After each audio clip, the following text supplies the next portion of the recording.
Para pasangan Cagup-Cawagup Jakarta menyampaikan solusi mengatasi masalah pengangguran di Jakarta saat debat perdana Pilkada Jakarta Minggu malam. Pasangan calon gubernur, wakil gubernur nomor urut 1 Ridwan Kamil Suswono menyebut akan memberikan kesempatan lebih besar kepada generasi muda untuk magang kerja di BUMD atau Kantor Gubernur Jakarta. Sebab generasi muda kreatif, namun selama ini mereka sulit mendapatkan akses ke permodalan. Anak-anak muda ini anak-anak kreatif, asal didorong dengan diberikan permodalan, insya Allah mereka akan tumbuh kreativitasnya. Kemudian juga akan dilibatkan dalam gerakan sosial dan lingkungan. Sekarang ini anak-anak muda luar biasa kepeduliannya terhadap lingkungan. Berapa kali kita melihat gerakan-gerakan untuk membersihkan sampah, begitu cepatnya antusiasme dari mereka-mereka yang merespon gerakan anak-anak muda. Dan yang lebih penting lagi adalah pelatihan siap kerja, dan nanti anak-anak muda akan magang di provinsi, baik di BUMD maupun di kantor gubernur. Sementara pasangan calon nomor urut 2 Dharma Pongrekun Kunwardana menyebut bakal mendorong kerjasama antara sekolah dengan industri yang membutuhkan tenaga kerja. Kun berharap hal itu akan membuat keterampilan anak muda cocok dengan kebutuhan dunia kerja. Perlu adanya pengintegrasian dan koordinasi yang sangat melekat antara dunia kerja dan kalangan kampus, kalangan politeknik maupun kalangan SMK agar itu bisa match, bisa cocok satu sama lain.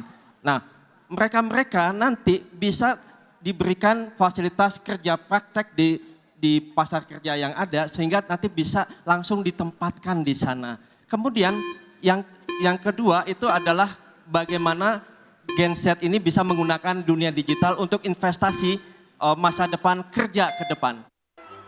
Pasangan Cagup-Cawagup Jakarta nomor urut 3 Pramono Rano akan membuka job fair 3 bulan sekali di kecamatan dan membangun balai kerja modern.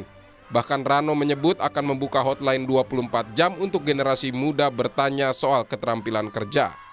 Dunia digital ini dunia bisa dijamah oleh anak-anak. Untuk itulah kita akan membangun balai rakyat, di sana akan tempat BLK modern. BLK modern ini bisa bukan hanya balai latihan kerja untuk mesin, tapi bisa dengan komputerisasi. Banyak para swasta membuka sekolah-sekolah animasi. Saya tidak ingin menyebutkan, tapi banyak sekali jurusan-jurusan seperti ini. Hotline 24 jam menjadi utama agar mereka mempunyai guidance, apa yang harus mereka kerjakan, apa yang harus mereka lakukan. Mudah-mudahan dengan itu penjuruan untuk Gen Z ini tidak menjadi salah arah. Peneliti Lembaga Demografi Fakultas Ekonomi dan Bisnis Universitas Indonesia Turo Wongkaren menyebut upah yang tidak sesuai dengan ekspektasi menjadi salah satu penyebab banyaknya angka pengangguran di Jakarta. Menurutnya pemerintah juga perlu mendorong anak-anak muda yang ingin berwirausaha.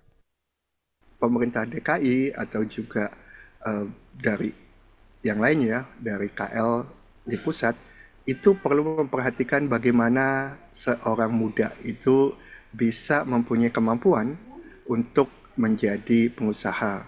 Tapi tentu ini juga perlu dilihat psychological mindset-nya itu nggak sama. Seperti tadi saya katakan, kita harus menseleksi juga mana-mana yang perlu dibantu untuk menjadi pengusaha karena memang mereka mungkin ulet dan mana yang enggak. Menurut data Badan Pusat Statistik, pada Agustus 2023 jumlah pengangguran di Jakarta mencapai 335.000 orang. Sebelumnya BPS mencatat pada Agustus 2020 jumlah pengangguran Jakarta sebanyak 573.000 orang.